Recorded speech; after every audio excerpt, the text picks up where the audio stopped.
Hi, in this video I'm going to talk about how to fall asleep when you can't. Personally, I'm not really sure if counting sheep ever really worked. I know for me it was sort of, I got to 100 or whatever, lost count, started again from 1, and they kept jumping or arriving or whatever, but they never really sent me to sleep. And if that's the case for you, what other options are there to fall asleep when you seem to be lying in bed worrying about falling asleep for much, much longer than you care? And first off, stop trying so hard, because the more you fixate on not falling asleep, the less likely you are to get to sleep fast. You're actually telling your mind, I'm not falling asleep, I can't, panic, or whatever, and you're just stressing about it, and the harder you try, the less likely you are to actually fall asleep. So distract your mind, take it away from thinking about why you can't fall asleep, and just basically let yourself chill and relax. And relaxing before bedtime is a good idea. Give your mind time to slow down. It's a bit like a super tanker. It doesn't stop on a dime. It takes time for it to basically slow down from the hyper speed that it seems to be in modern life to the kind of pace that it needs to be able to sleep restfully, deep sleep, and help your body to repair and prepare for the following day. So find a relaxation routine of some sort. And that means having a bedtime routine. So don't just, yeah, okay, it's whenever. We're creatures of habit, and that includes our bedtime routine. So it's much, much better to have sort of what I tend to do is a time window of somewhere between, for me, 10 and half past 10 at night. But for other people, it could be different. It could be, if you're a night bird, it could be sort of 2 or 3 in the morning. You don't wake up till 9 or 10 or 11.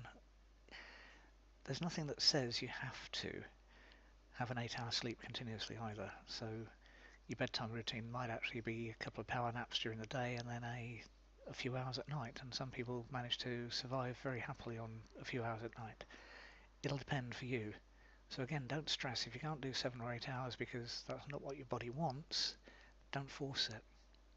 But the routine, so your body knows roughly what's going to happen when, is good. And don't eat too late either, because digesting food takes effort and energy. You might not consciously have eaten it, so whatever is happening to it is happening, but in actual fact your body is processing it, and that can affect your nighttime routine. So if you're in the habit of having that late night snack, the rumours of cheese giving you dreams or nightmares or whatever, stop it for a while. Again, don't expect just one day of doing it to cause miracles or anything like that. It's a routine. Again, it takes time. Trial it for a week or 2 weeks or something like that. Notice whether or not your sleep improves. If it doesn't, okay, go back to that. If it does, do the next thing, because you're the best judge of this. There's no point in reading up on it and fretting about it and doing all those sort of worrying and things like that. So be your own experiment and pick 6, 7, 8 different routines, try each one for a week or two, and notice whether or not you improve. If you don't, next. If you do, add to it, because it's compound effect as well with these different things. One in isolation will probably help, 2 or 3 combined will help better, 4 or 5 or 6 help even better, because it's all the contributory factors, because you're different each day. You've had different stresses and strains during the day, you've had different things happen to you, so take the time to analyse yourself.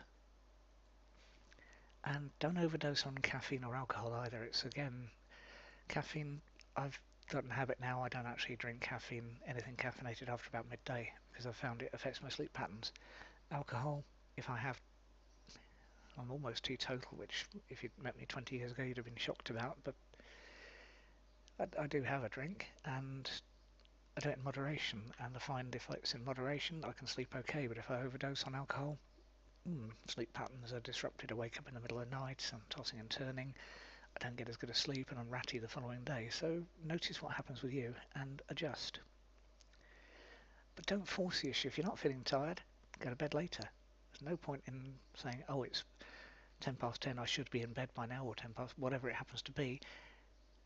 If you're not feeling tired, that's a signal. So that's okay.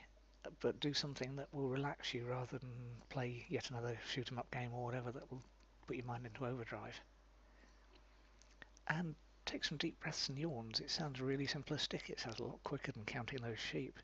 But just a nice, long, deep breath in and yawn, because yawning is infectious. If you see someone else yawn, chances are you'll yawn, and that happens even if you feel yourself yawn. And that will help put you in sleep mode. So give that a try as well.